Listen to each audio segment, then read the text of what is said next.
الكرام، كي دايرين؟ لاباس عليكم؟ كي دايرين مع الصحه؟ كنتمنى هاد لا فيديو يلقاكم في صحه جيده وفي احسن الاحوال. اليوم جيت غنوجد معكم البغرير بلا خلاط كهربائي وندوزو المقادير اللي غنحتاجو للبغرير ديالنا هما جوج زلايف ديال السميده وزلافه ديال الفورص، معلقه ديال الخميره الفوريه، خماره، الملح حسب الذوق. غادي ناخذ جوج زلايف ديال السميده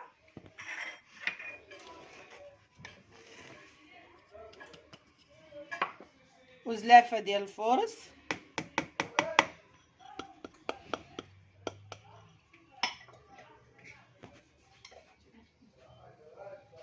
غادي ناخذ قبيصه ديال الملح،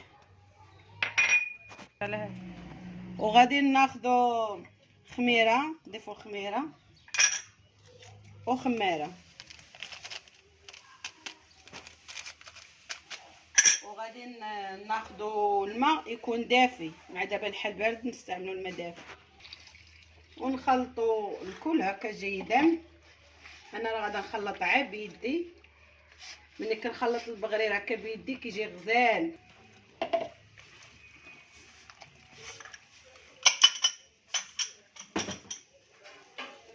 هكا نخلطو مزيان مزيان مزيان، وعاد غنبدا نضرب فيه بيدي حتى يطلق مزيان البغرير.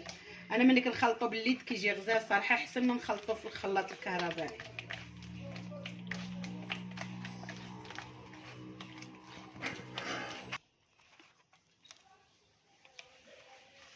كنبقى الخلطو ونزيد في الماء حتى يطلق ليا مزيان مزيان.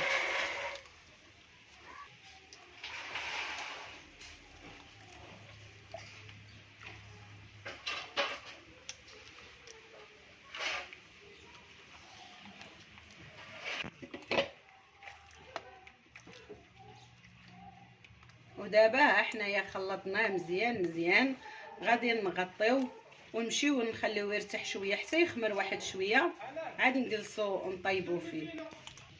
ها نتوما دابا الخليط ديالنا ديال العجينه كيكون هكذا، ما جاريش ما عاقدش، يكون هو هذاك.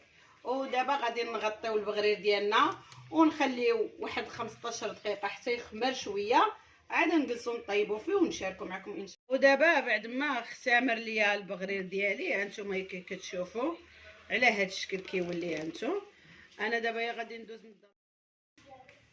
دابا بعد ما سخنت لينا المقيله ديالنا، حنايا درنا البغرير على هذا الشكل.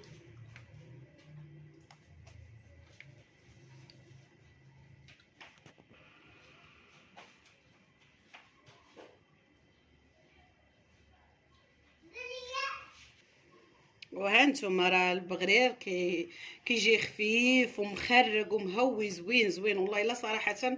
الطريقه انا كتعجبني نخلط بيدي احسن من نخلط بالخلاط الكهربائي، كيجي البغرير ديالها ناجح.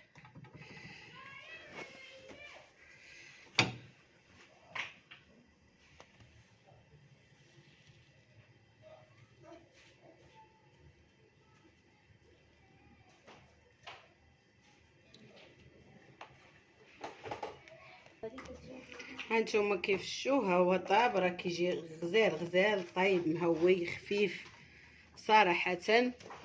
وغنستمروا بنفس الطريقه، نبقاو نطيبوا حتى نساليو الكميه اللي عندنا. كما كتشوفوا ها هو البغرير ديالنا جا غزال وخفيف وفقاع، راه كيجي رائع والله العظيم، غير جربوه وما غتندموش عليه.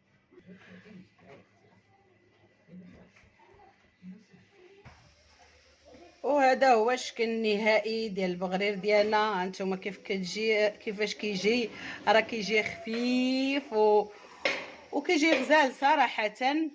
ايوا واللي بقى معايا حتى لهنايا كنقول ليه شكرا، وما تنساونيش من لي لايك والبارطاج، وشكرا. مع السلامه الى فيديو قادم ان شاء الله.